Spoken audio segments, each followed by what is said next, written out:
It's edutainment week for Famidaily. April 25th brought to the Famicom 3 educational game releases. Also, one all-time classic. But we're going to eat our vegetables before we get to that. There aren't a whole lot of educational games on the Famicom, and the Keisan Game series represents almost all of them. They're from textbook publisher Tokyo Shoseki, and they made a series of 5 Sansuu games, each geared to a different grade level. So a good translation of today's title might be Calculation Game, First Grade Arithmetic. All of these consist of a series of mini-games, and they're pretty variable, ranging from, why would you do this to someone, to, it's alright I guess. Given how little there is to these games, I expect all of them to be pretty short.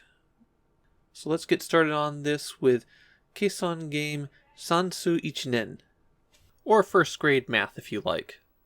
This one is a set of 4 mini-games that follow a general pattern of do a math problem and then play a small action game.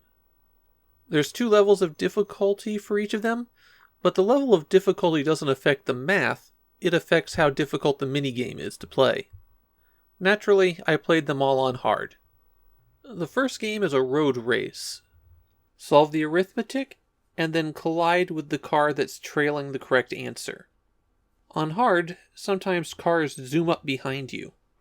You have 5 chances in all of the mini-games, but instead of taking you back to the main menu when you game over, the whole thing just starts over again. The second game has a rabbit bouncing around a field trying to get the correct subtraction answers for his girlfriend. The interface is a little bit confusing for this one.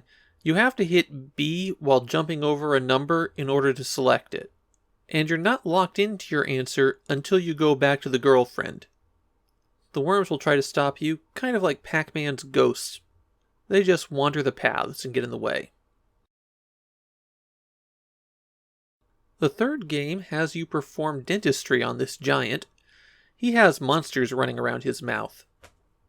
Holding up and down and pressing B turns on your drill to select the correct answer. The A button jumps over the monsters, and they run back and forth in kind of a confined area. The final minigame has you balloon up to this bird with the correct subtraction answer. Colliding with a bird on the way up takes you out. On this one, once you've selected a balloon, you're locked in. You can't change your answer. And that's literally all there is to Keisan Game Sansuu 1年. All of these are going to wind up being very short videos. This is perfectly adequate for a mid-80s educational game. But you have to be a dedicated Famicom collector to even want a copy of it.